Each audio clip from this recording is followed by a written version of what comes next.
katakanlah di pesantren itu ya, saya sholat Jumat di masjid pesantren itu dengan masyarakat dan jamaah itu yang bajunya semuanya putih semuanya.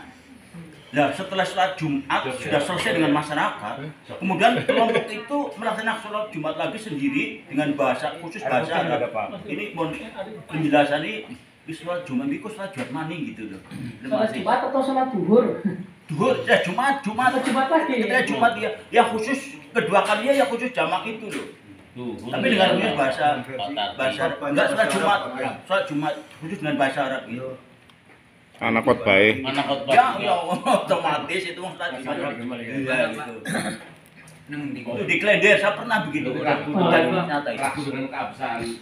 Dengan jamaah dia mungkin apa? Wong itu ada dua kali dari pertama jamaah yang itu khusus di pondok itu dengan masyarakat, tapi dengan bahasa Indonesia, bahasa Indonesia. Terus setelah sudah bubar, saya mati loh, kok sholat Jumat lagi. Khusus jamaah itu bahasa Arab bubar ya. Jadi Jumatnya dua kali. Orang itu dua kali Jumatan begitu. Pertama sewa itu. Yang pertama mungkin kurang sempurna gitu.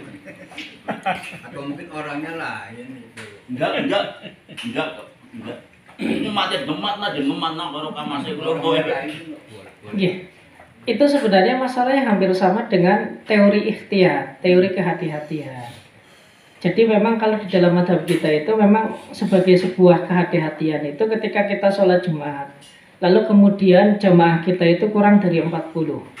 Maka kita itu biasanya setelah sholat Jumat itu sholat duhur kembali. Tetapi tidak mengatakan kalau sholat Jumat itu tidak sah, tetapi dia hanya ikhtiyat. Ada sekelompok yang semacam itu. Ya, itu ada. Kemudian ada sekelompok yang modelnya seperti tadi. Jadi sholat Jumat sudah selesai karena memang mengandung bahasa Indonesia. Kemudian dia itu sholat kembali dengan full bahasa Arab karena memang inilah yang ada di zaman Rasul Shallallahu Alaihi Wasallam. Tidak ada translate bahasa. Ya. Saya hanya ingin menyampaikan demikian.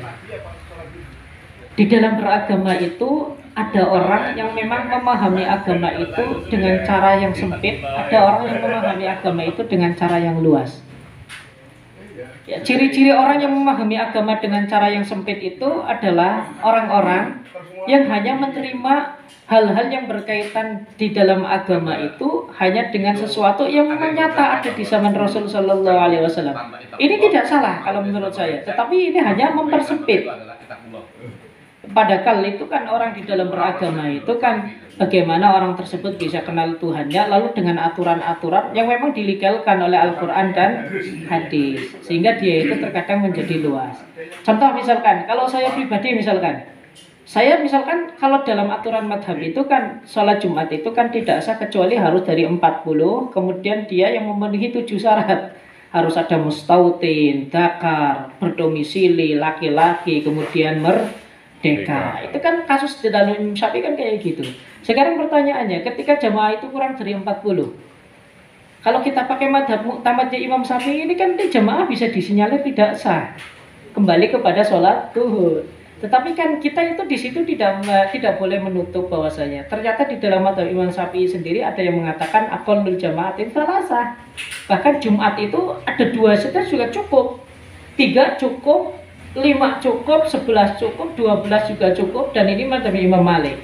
Maka selagi di situ ada pandangan daripada ulama meskipun berbeda madhab, karena kita itu sebenarnya sudah cukup. Artinya tidak boleh mempersulit diri kita sendiri.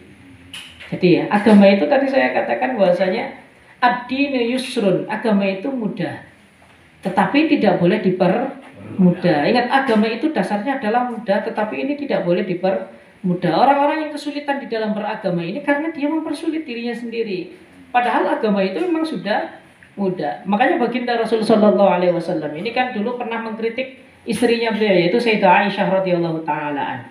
Jadi Sayyidah Aisyah itu karena pengen ibadahnya mantep, sehingga antara ujung tembok sama ujung tembok itu dikasih tali. Lalu ditanya oleh baginda Nabi, ini untuk apa Aisyah? Kata beliau, ini untuk sholat. Nanti kalau saya berdiri itu nanti saya akan pegangan tali ini biar saya itu mampu. Lalu baginda Nabi Shallallahu Alaihi Wasallam malah justru menegurnya, kamu berlebihan.